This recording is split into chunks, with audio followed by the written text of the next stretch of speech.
kentau lah. Dua kentau.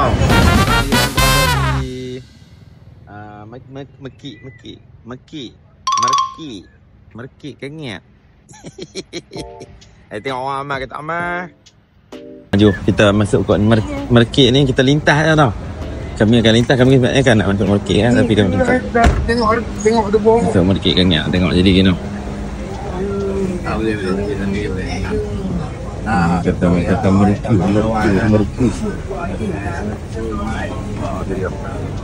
Keadaan dengan merkik kengit. Ada kuku ayam, ada orang kuku ayam. Ketupat, apa ada ketupat, ketupat puluh tujuh pandan. 12. Ya. Ada belakang dah. Tu dia ikan. Ada ikan. Ikan ada tu dua orang ikan keli.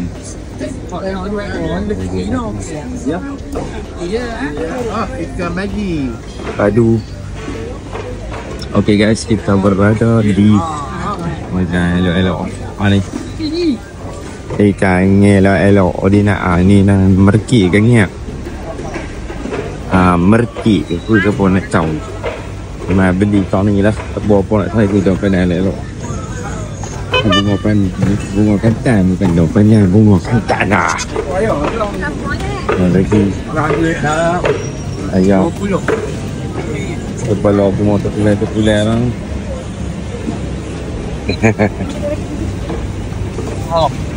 Layok saya nak ampai apa.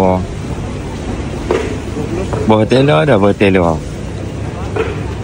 Guys, itulah pemandangan sabar sikit dekat Merkik Kangap yang mana terletak di berdekatan dengan UTC noh.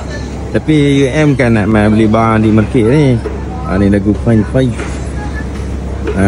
Ikan air apa semua. Jagung ke tak? Dia pergi kamera mana ni? Tak ada tahu.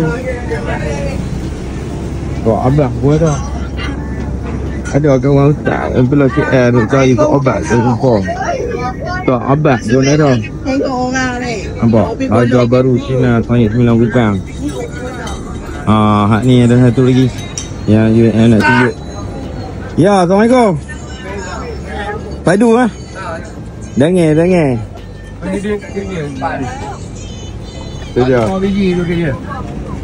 Cara membuat dangir. Mai. Mana? Depa kentau. Kentau lah. Depa kentau. Ni ciao bakyak ni. Bakyak lah.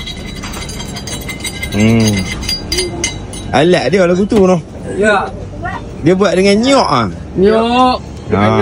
Tu dia. 99% nyok. 99% nyok. Dangai. Terbaik. Okey, mana jom lah. Assalamualaikum. Ya. Ni Marco nak beli pula. Marco nak beli, kita layan lagi. Tu aku boleh. Okey. Marco lepak pula. Okey. Okey guys. Thank you very much guys sebab menonton UAM punya apa ni cerita-cerita tentang Negeri Perlis guys. Okey. Yang tu ada juga yang duk tanya. Luar ni orang pindah dah ha. Orang pindah dah. Ni dia tempat dia. Dulu ni Merkik Kangap ni dia duduk di depan tu. Di depan tu. Luar ni depa jadikan pasar borong. Yang tu pun misteri juga. Kan? Ni bangunan flat ni. Jadi Merkik ni duduk dalam ni lah pula. Ni dia ni. Kawasan dia. Boleh tahu tu. Gambar tu okey. Tapi UM bukan nak main Merkik ni. Apa nak main Merkik ni. UM nak main makan ni tau ni. Medan Selera Pasar Senar Kangap. Ni UM nak main makan tau ni. Ni ada nasi kandak. Pagi-pagi sedap. Ada masalah.